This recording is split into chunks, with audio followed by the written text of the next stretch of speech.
farol que me guia, é a luz do meu caminho.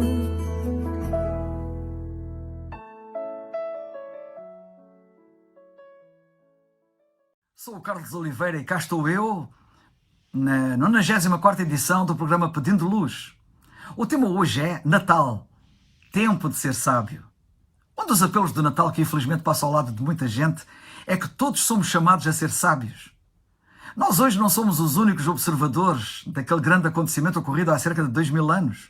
Já então, alguns contemplaram-no devidamente e, nota bem, com olhos sábios, pois de sábios realmente se tratavam. Ora, nós seremos igualmente sábios, se com eles aprendermos a sábios sermos. A história dos chamados Reis Magos, narrada na Bíblia, no chamado Evangelho de Mateus, capítulo 2, é realmente a história de homens de grande sabedoria, mais corretamente denominados de sábios, pois lemos que eles vieram do Oriente. Oriente esse que era afamado pela sua sabedoria, como nos mostra o primeiro livro dos Reis, no capítulo 4 e versículo 30. A história destes sábios é uma história que está envolta em mistério, em alguns aspectos.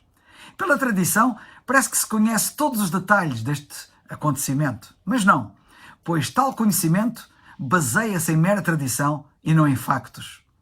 Quando estudamos as Escrituras, descobrimos que há muitas perguntas a que não podemos responder sobre os sábios do texto bíblico. Por exemplo, quantos eram eles? Nós não sabemos. De onde é que eles vieram rigorosamente? Também não sabemos. Quanto tempo terá durado a viagem? Também ignoramos. Sabe-se muito pouco acerca deles, mas o pouco que se sabe é realmente muito, como verás. E quero destacar aqui, com muita veemência, esse aspecto devido à sua vital importância, como eu espero que tu vejas. O Natal lembra-nos, pois, que devemos ser sábios e não loucos. Alguns que estiveram com estes sábios foram loucos, nomeadamente os políticos e os religiosos. É importante que saibas que não é o poder da política, nem o peso da tradição da religião que te confere sabedoria e segurança, que tu podes ser sábio sem estas coisas. Estes sábios ensinam-nos logo à partida, e é importante que notes isso, que quem o busca sempre o encontra. Lembras-te de qual foi o tema do Pedindo Luz da semana passada? Foi exatamente à procura de Deus. Se o procurares com sinceridade, encontrá-lo-ás, à semelhança de outros que o encontraram, apesar de estarem envoltos em densas trevas, como nós vimos então. Os sábios perguntaram: onde está aquele que é nascido do rei dos judeus? Mateus 2:2. Como sabemos, eles encontraram-no, pois no versículo 11 nós lemos: e entrando na casa, acharam o menino maiúscula. Por isso, presta bem atenção ao que Deus diz na Bíblia. Buscar-me-eis e me achareis, diz ele, quando me buscardes com todo o vosso coração. Jeremias 29:13. Natal é tempo de o buscares e é tempo de o encontrares. Ora por ti, nesse sentido, busca-o, pois, e encontrá-lo-ás certamente. Agora medita no seguinte. Nota que eles eram sábios, mas não sábios nominais, meramente de nome. Nós vemos em Mateus no capítulo 2 que eles eram sábios pelo menos por 7 razões. Oro para que as entendas e também tu as sigas. Primeira razão porque eles eram sábios.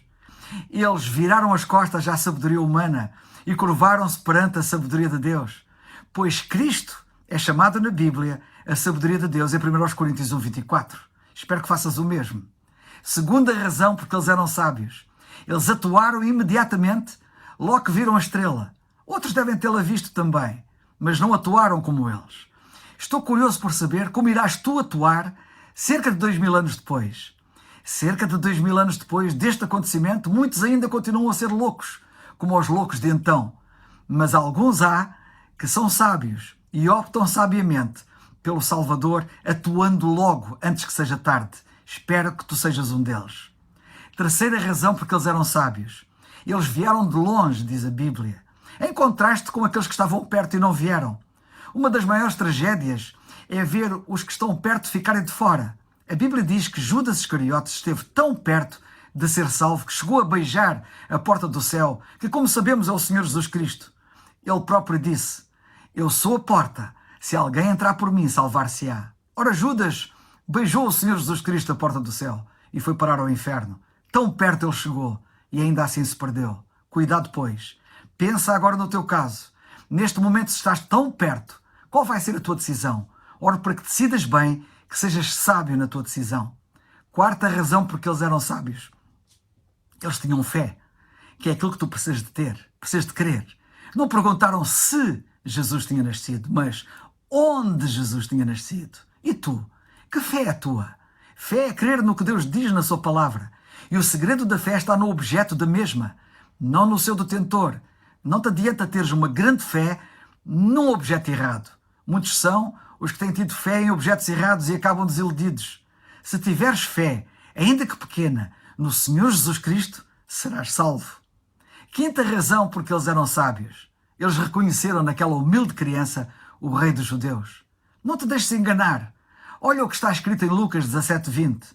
O reino de Deus não vem com aparência exterior. Porventura tens andado em busca de aparência exterior e se assim for irás ter uma grande desilusão, pois o reino de Deus, diz a Bíblia, não tem aparência exterior. A aparência exterior tem os reinos dos homens, porém a sua aparência não passa disso, sendo a seu tempo reduzidos a nada. Já vimos isso acontecer com muitos e irá acontecer com todos. Não te iludas, pois. Sexta razão porque eles eram sábios. Adoraram o menino, não a mãe do menino, nem o pai do menino. Deram-lhe dons a ele, não a ela nem ao pai. Cá está, como é tudo tão diferente com Deus. Eles adoraram o menino, porque o menino era Emanuel, que quer dizer Deus conosco. Era Deus encarnado. Só Deus é digno de adoração e ele foi adorado. Infeliz e lamentavelmente quantos há que adoram o que não sabem, quando o Senhor Jesus Cristo é o único digno de adoração, o único que tem um nome acima de todo o outro nome. Ele é, como escreveu o apóstolo Paulo a Tito, o grande Deus e Salvador Jesus Cristo. Sétima razão porque eles eram sábios. Vieram para dar e não para receber. É o que acontece quando nós o encontramos e o vemos como o único Deus e Salvador. Depois de revelarmos sabedoria em receber o Salvador como dádiva de Deus para nós, continuamos depois disso a revelar sabedoria ao percebermos que a partir de então vivemos para dar, que é mais bem-aventurada coisa é dar do que receber, como o Senhor Jesus Cristo ensinou. É curioso verificar em Mateus 2:12 que o caminho que os levou ao Salvador foi um caminho bem diferente do caminho que os levou do Salvador. É sempre assim. Quando chegamos a Ele, depois de sairmos dele, ficamos diferentes e vamos por caminho diferente. Primeiro receberam-no, está escrito, a todos quantos o receberam, deu-lhes o poder de serem feitos filhos de Deus aos que creem no seu nome, João 1:12. Depois de o receberem, deram-lhe ofertas, lemos assim, e abrindo os seus tesouros, lhe ofertaram dádivas, ouro, incenso e mirra. Uma vez tornados filhos de Deus, salvos, percebemos que o nosso papel passa a ser de dadores e não de recebedores. Notemos como procederam, por exemplo, os que se converteram ao Senhor na Macedónia. Acerca deles lemos assim, irmãos, vos fazemos conhecer a graça de Deus dada às igrejas da Macedónia, como deram voluntariamente, e não somente fizeram como nós esperávamos, mas também a si mesmos se deram, primeiramente ao Senhor e depois a nós, pela vontade de Deus. Segundo aos Coríntios capítulo 8. Quando encontramos o Senhor, saímos sempre por outro caminho. Está escrito, partiram para a sua terra por outro caminho. Por que esperas tu?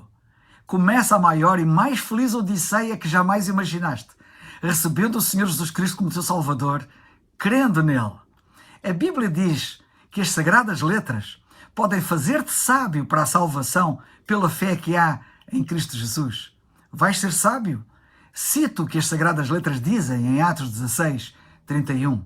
Crê no Senhor Jesus Cristo e serás salvo. É o farol